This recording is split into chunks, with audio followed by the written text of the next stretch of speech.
Suppose you give this shopping list to your robot. Well, there could be a problem because the first item on your list, like many words, has multiple senses. In this video, we'll talk about word sense, as well as semantic relationships among senses and disambiguating the sense of a word based on its context. In the last two videos, we saw methods that can help address the challenge of variability. Morphological analysis can map different forms with similar meaning to a single form. And distributional word vectors use large corpora to determine that two distinct types are similar and can therefore be handled similarly by NLP systems. In this video, we're addressing the challenge of ambiguity, in particular ambiguity in terms of the intended meaning or sense of a word based on its context. Most common words have multiple meanings, so dealing with word sense ambiguity is a fundamental part of natural language processing. A word sense is a discrete representation of an aspect of a word's meaning. A lemma like bank can have multiple senses. Here are two examples, the first being the financial institution and the second being the land at the edge of a river. We indicate the sense using numerical subscripts. By doing so, it's as if we're trying to make these into distinct word types to correspond to how a person would understand the text. Sometimes a distinction is made between different patterns of multiple senses of a word. One type is homonymy, in which the meanings are unrelated. This could occur by coincidence, as with these two senses of the word down. Another type is polysemy, in which the meanings are related, as in this example. Sometimes it can be difficult to determine whether a set of senses reflects homonymy or polysemy. Some people just use the term polysemy for all patterns of multiple senses for a word. Here's another example of multiple senses for the word bank. Are these the same sense? They're clearly related, but we can make a distinction. While sense 2 is the financial institution, sense 1 actually corresponds to the building itself. Most non-rare words have multiple senses, but sense distinctions can be subtle, and people don't always agree that two related senses are actually different. We're now going to talk about ways that word senses relate to one another. First is the relationship of synonymy. Informally, we think of synonyms as words with the same meaning. That is, they can be substituted for each other in all situations. However, it's almost never the case that two word types are perfectly synonymous, even if they are identical in multiple aspects. There are typically differences in terms of usage related to formality, politeness, and other contextual cues. If there really was no difference, we wouldn't need both words anymore, so there's usually a reason why both words still exist.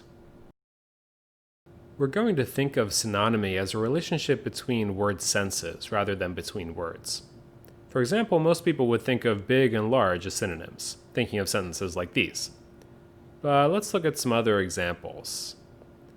These sorts of examples show that the synonym relationship between big and large holds only for particular senses of the words. Another relationship is antonymy, which relates senses that are opposites with respect to some feature of meaning. But aside from that feature, they're very similar. They usually have the same part of speech and can appear in the same contexts. This makes it difficult to distinguish synonyms from antonyms in methods based on distributional statistics and data. Two other relationships worth knowing about are hyponymy and hypernymy. Sense A is a hyponym of B if A is a subclass of B. For example, car is a subclass or a hyponym of vehicle. A hypernym is the converse, and the way to remember which is to use the mnemonic that hyper resembles the word super, and a hypernym is a superclass or superset of another sense. The most well-known resource with these sorts of semantic relationships is a database called WordNet. It's organized hierarchically using hyponym-hypernym relationships, and it has fine-grained sense inventories and relationships like synonymy and antonymy between senses. The English version is the oldest, but there are versions for a few other languages. It has mostly nouns, but also verbs, adjectives, and adverbs. A sense in WordNet is represented using a synonym set, or syn set. This is a set of senses that are synonyms or near synonyms. We can think of a synset as a sense or a concept. It has a gloss, which is roughly a definition. For example, one sense of the word chump, let's call it chump 1, has the gloss, a person who is gullible and easy to take advantage of. This sense is in a synset with 8 other senses shown here. Each of these senses has the same gloss. But not all senses of these words have that gloss. For example, gull 2 is the aquatic bird. Here are WordNet's 3 synsets for the noun fool, showing the set of senses and a gloss for each one. I mentioned earlier that addressing word sense is about resolving ambiguity by determining which sense is intended based on context. For example, choosing one of these 3 senses of the word fool. But additionally, since WordNet groups senses of different words into synsets, which are roughly interchangeable, it can also be used to address the challenge of variability.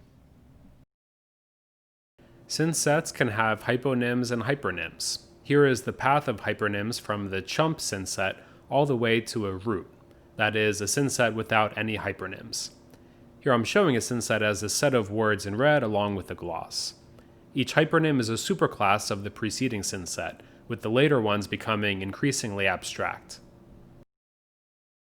There are several NLP tasks that relate to word sense and the semantic relationships among senses that we've been discussing. One classic task is word sense disambiguation, or WSD. Given a word with its context and some inventory of potential senses, the task is to choose the correct sense based on the context. There are different formulations of the WSD task. This is an example of the all words version, in which we seek to choose the correct word sense, shown here in blue, for all ambiguous words in a piece of text. The sense inventories typically come from WordNet. How should we solve WSD? We'll see several methods later in the course, but the key idea is to use words in the context of the ambiguous word.